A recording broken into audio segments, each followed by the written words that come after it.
नमस्कार, मैं हृदय कुमार पीर पूर्वी चंबा से आप सबका स्वागत करता हूं। और सबसे ज्वलंत मुद्दा ये है कि जो नियोजित शिक्षक है वो सक्षमता परीक्षा के लिए मात्र उनके पास 2 ही अटेम्प्ट बचे हैं, सिर्फ 2 प्रयास बचे हैं। क्योंकि बीएसवी बिहार विद्यालय परीक्षा समिति 2 ही एग्जाम और लेगी सक्षमता की। दूसरी चीज़ कि विद्यालय अध्यापक नियमावली में क्या है, और तीसरा चीज़ कि हाई कोर्ट में जजमेंट का क्या असर हुआ कि अब 2 ही हमारे जो अटेम्प्ट बच गए हैं, क्या असर हुआ। इन 3 चीज़ों की जानकारी हम इस वीडियो में प्राप्त करेंगे। तो अगर आप मेरे चैनल पर नए हैं तो प्लीज़ मेरे चैनल को सब्सक्राइब कीजिए, लाइक कीजिए, शेयर कीजिए, कमेंट कीजिए। अगर आप मुझे फेसबुक पर देख रहे हैं तो वहाँ पे मुझे फॉलो कीजिए, शेयर कीजिए। चलिए सबसे पहले बात करते हैं कि नियोजित शिक्षक जो राज्यकर्मी बनने के लिए 2 और मौके मिलेंगे। आप लोगों ने पेपर में जरूर पढ़ा होगा। अब इसके पीछे कारण ये है कि सिर्फ 2 मौका क्यों, क्योंकि नियमावली कहता है विशिष्ट शिक्षक जब सक्षमता परीक्षा देकर पास करके और जब आप जिला आवंटित हो जाएगा, योगदान कर लेंगे विद्यालय में, उस स्थिति से आप विशिष्ट शिक्षक हो जाएंगे। तो नियमावली जो 4 कहता है वो नियमावली में है कि जब आप परीक्षा देंगे तो विशिष्ट शिक्षक कहलाएंगे। लेकिन इस नियमावली को लेकर के जो नियोजित शिक्षक हैं वे हाई कोर्ट में गए थे। और मैं आपको बता दूं कि लगभग 1,87,615 जो नियोजित शिक्षक है सक्षमता परीक्षा पास कर चुके हैं। उनकी काउंसलिंग अभी आदर्श आचार संहिता लोकसभा चुनाव के कारण अभी बाधित है, वो भी काउंसलिंग कर ली जाएगी। लेकिन दिक्कत ये है कि जो हाई कोर्ट में जो मामला पहुंचा था नियोजित शिक्षकों का, तो हाई कोर्ट ने नियम 4 के अंतर्गत जो एक था उसमें कि 3 बार मौका मिलने के बावजूद, ध्यान देने वाली बात है, हम 3 चीज़ों को देखेंगे कि 3 बार मौका मिलने के बावजूद जो नियोजित शिक्षक सक्षमता परीक्षा नहीं देंगे या उसमें फेल कर जाएंगे, उनके मामले में राज्य सरकार का शिक्षा विभाग निर्णय लेगा। और इस कंडिका के निरस्त होने से 3 मौका के बावजूद सक्षमता परीक्षा नहीं देने या उसमें फेल करने वाले नियोजित शिक्षक अपने वर्तमान पद पर, देखिए दिक्कत यह है कि उसमें था कि अगर 3 बार फेल कर जाते हैं उस परिस्थिति में क्या होगा। तो उस परिस्थिति में ये होगा कि अपना जो शिक्षा विभाग है, राज्य सरकार अपना निर्णय लेती। आप लोगों ने देखा होगा कि पाठक जो जी है, जो हमारे जो अपर मुख्य सचिव हैं, तो के पाठक जी का स्पष्ट उसमें निर्णय था कि हटा दिया जाएगा। और इस चीज़ को लेकर के वे अपना एक मंतव्य दिए थे, यानी समिति ने रिपोर्ट पेश किया था। अब उस रिपोर्ट को कानून बनाना हमारे सरकार का काम था, शिक्षा विभाग का काम था। तो अधिसूचना जो अभी तक जारी है उसमें 3 ही मौके हैं, जबकि मैं जानता हूं और आप सब भी लोग जानते हैं। इस वीडियो थोड़ा अंत तक देखिएगा, मैं आपको प्रधान जो विद्यालय अध्यापक है उनके बारे में बताऊंगा कि उनकी नियमावली में क्या है। और चूंकि हमारे के पाठक साहब का भी कहना था कि 5 मौके मिलेंगे, शिक्षा मंत्री उस समय विजय चौधरी हुआ करते थे, उनका भी कहना था कि 5 मौके मिलेंगे।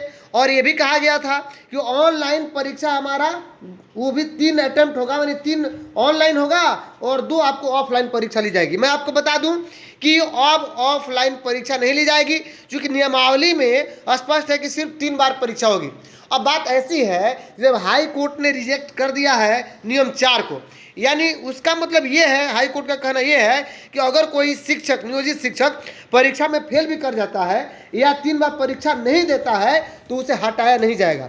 तो अगर जब उसे हटाया नहीं जाएगा तो फिर सरकार की तरफ से बार बार परीक्षा क्यों ली जाएगी। इसलिए सरकार और शिक्षा विभाग ये सोच रही है कि हमने 3 बार नियमावली में कहा है और 3 बार ही परीक्षा लेंगे। एक परीक्षा हो चुका है और बस 2 ही अटेम्प्ट हमारे नियोजित शिक्षक जो अभी बचे हुए हैं, लगभग 80 से 1 लाख जो बचे हुए उनके पास सिर्फ 2 ही अटेम्प्ट है। अगर इसमें ये परीक्षा पास करके अगर वे विशिष्ट शिक्षक बनना चाहते हैं तो परीक्षा देकर के विशिष्ट शिक्षक बनेंगे, और नहीं तो वे नियोजित शिक्षक के रूप में बने रहेंगे।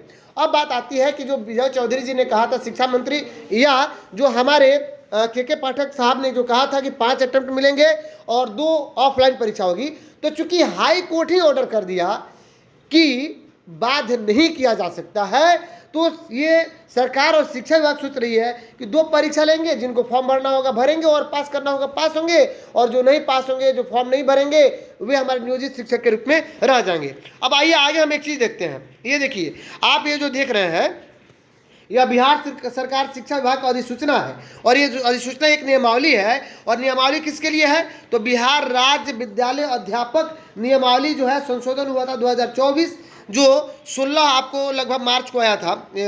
तो मैं आपको बता दूं कि इस नियमावली में एक चीज़ है, और देखिए क्या चीज़ है कि इस नियमावली के कंडिका 3 में कि बिहार राज्य विद्यालय अध्यापक नियुक्ति स्थानांतरण अनुशासनिक कार्रवाई एवं सेवा शर्त नियमावली 2023 के नियम 7 के उप नियम 6 का प्रतिस्थापन यानी उसको हटा दिया गया। उसके जगह पर अब ये लागू किया जाएगा कि बिहार राज्य विद्यालय अध्यापक नियुक्ति स्थानांतरण अनुशासनिक कार्रवाई एवं सेवा शर्त नियमावली 2023 के नियम 7 के उप नियम 6 के का निम्नलिखित से, अब देखिए निम्नलिखित से क्या है, तो प्रतिस्थापन क्या है, प्रतिस्थापन होगा। प्रतिस्थापन क्या होगा, तो ध्यान दीजिएगा, लिखा हुआ है कि कोई अभ्यर्थी इस नियमावली के अंतर्गत अधिकतम, कोई अभ्यर्थी इस नियमावली के अंतर्गत अधिकतम 5 बार ही परीक्षा में भाग ले सकेगा।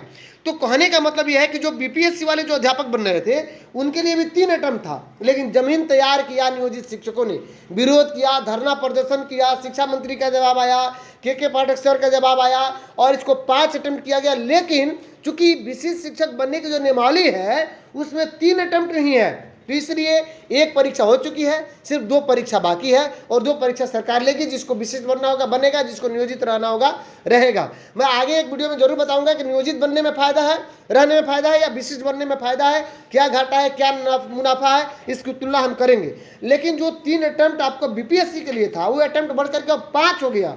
कितना हो गया, 5। तो ये आंदोलन के फलस्वरूप ये 5 हो गया और ये जो हो गया तो चूंकि इनका नियम आ गया है, किनका नियम आ गया है, बिहार विद्यालय अध्यापक का। लेकिन विशिष्ट शिक्षकों के लिए जब तक नियमावली में संशोधन नहीं होता है और जब तक ये संशोधित नहीं किया जाएगा कि आपको 5 मौके दिए जाएंगे, अर्थात 3 तो ऑलरेडी है, 2 मौके दिए जाएंगे और वो भी ऑफ मोड में दिए जाएंगे, तब तक हम इसको नहीं कह सकते हैं कि आगे क्या होगा। लेकिन ये 100% है कि हमें अब सिर्फ 2 मौके हैं। तो जो नियोजित शिक्षक अगर चाहते हैं कि विशिष्ट शिक्षक की परीक्षा देना, वे परीक्षा दे करके विशिष्ट शिक्षक बन सकते हैं। और चूंकि अब ऑप्शन नहीं है आपके साथ, ये माना कि हमारे संघ के बदौलत 1500 से आज हमारे नियोजित शिक्षक कहाँ पे पहुँचे हैं, 45,000 पहुँचे हैं। ये आंदोलन के बदौलत पहुँचे हैं, चट्टानी एकता के कारण पहुँचे हैं। लेकिन आज की परिस्थिति ये उसके नियोजित शिक्षकों के पक्ष में नहीं है, बिल्कुल प्रतिकूल है। बहुत सारे संघ और संगठनों के द्वारा आज भी कहा जा रहा है कि हम इसका विरोध करेंगे, हम ग्रेच्युटी की मांग करते हैं, हम एसीपी की मांग करते हैं, हम समान वेतन की मांग करते हैं। साहब आज 19 साल बीत गए हम लोग को मांग करते करते, और यहाँ तक कि हाई कोर्ट में तो जजमेंट मिला, लेकिन सुप्रीम कोर्ट में हम जाकर के फिर फेल्योर हो गए। तो अब ये कब मिलेगा, बहुत सारे हमारे मित्र तो रिटायर भी हो गए।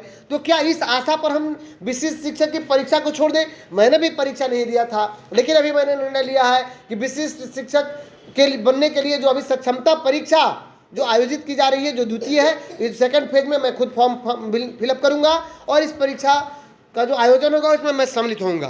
तो बने रहिए। अगर मेरे चैनल पर नए हैं तो फिर मेरे चैनल को सब्सक्राइब कीजिए, लाइक कीजिए, शेयर कीजिए, कमेंट कीजिए। अगर आप मुझे फेसबुक पर देख रहे हैं वहाँ पर मुझे फॉलो कीजिए। मिलते हैं नेक्स्ट वीडियो में, तब तक के लिए थैंक यू।